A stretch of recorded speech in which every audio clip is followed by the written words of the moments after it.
Kantara chapter 1 సినిమాతో మరో block buster ని తన ఖాతాలో తీసుకున్నాడు Kannada star Rishab Shetty. Devotional concept తో ఆడియన్స్ ని ఒక రేంజ్ లో మిస్మరైజ్ చేసింది ఈ సినిమా. కేవలం ఫస్ట్ వీక్ లోనే 500 కోట్లకు పైగా వసూలు సాధించి ఈ సినిమా సరికొత్త రికార్డులు క్రియేట్ చేసింది. ప్రెజెంట్ ఈ సినిమాకి ఒక రేంజ్ లో రెస్పాన్స్ వస్తుంది. ఈ సినిమా తర్వాత రిషబ్ శెట్టి చేయబోయే సినిమా పైన ఒక క్రేజీ న్యూస్ సోచబడడం వైరల్ అవుతుంది. అదంతా తెలుసుకునే ముందు హాయ్ హలో నమస్తే, welcome to our channel cinema talks. First time మన ఛానల్ చూస్తుంటే దయచేసి సబ్స్క్రైబ్ చేసుకోండి.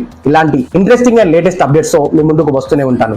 జై హనుమాన్. హనుమాన్ సినిమాతో బ్లాక్ బస్టర్ హిట్ అందుకున్న ప్రశాంత్ వర్మ ఈ సినిమాని తెరకెక్కించబోతున్నాడు. దీనికి సంబంధించిన అఫీషియల్ అనౌన్స్మెంట్, రిషబ్ శెట్టి హనుమంతుడిగా ఫస్ట్ లుక్ ని కూడా విడుదల చేశారు మేకర్స్. ఆ ఫస్ట్ లుక్ సినిమా పైన ఒక రేంజ్ లో ఎక్స్పెక్టేషన్ క్రియేట్ చేసింది. అప్పటి నుంచి ఈ సినిమా ఎప్పుడెప్పుడు చూద్దామని ఆడియన్స్ ఈగర్ గా వెయిట్ చేస్తున్నారు. కాకపోతే తాజాగా జై హనుమాన్ మీద రిషబ్ శెట్టి చేసిన కామెంట్స్ చూస్తుంటే అవాక్ అవుతున్నారు ఆడియన్స్. ఈ సినిమాకి సంబంధించి రీసెంట్ గా రిషబ్ శెట్టి మాట్లాడుతూ జై హనుమాన్ సినిమాకి సంబంధించిన రెగ్యులర్ షూటింగ్ జనవరిలో ప్రారంభం కాబోతున్నట్టు చెప్పుకొచ్చాడు. ఈ కామెంట్ విన్న ఆడియన్స్ అందరూ ఒక్కసారిగా అవాక్కయ్యారు. అదేంటి, జై హనుమాన్ సినిమా స్టార్ట్ అయ్యి ఇప్పటికి 1 year కావస్తుంది కదా, ఇప్పటికి ఇంకా రెగ్యులర్ షూటింగ్ స్టార్ట్ కాలేదా, ఏంటి ప్రశాంత్ వర్మ ఇది, త్వరలో సినిమా రాబోతున్నట్టు మేము వెయిట్ చేస్తుంటే ఇంకా నువ్వు సినిమా షూటింగ్ నే స్టార్ట్ చేయలేదా అంటూ కామెంట్ చేస్తున్నారు. ప్రెసెంట్ రిషబ్ శెట్టి చేసిన కామెంట్స్ పరంగా చూసుకుంటే జనవరిలో రెగ్యులర్ షూటింగ్ స్టార్ట్ కాబోతుందట. దాదాపు 3 నెలల పాటు ఈ సినిమాకి సంబంధించిన టాకీ పార్ట్ ని కంప్లీట్ చేసి 2026 ఎండింగ్ లో ఈ సినిమాని ప్రేక్షకుల ముందుకు తీసుకురాబోతున్నారట.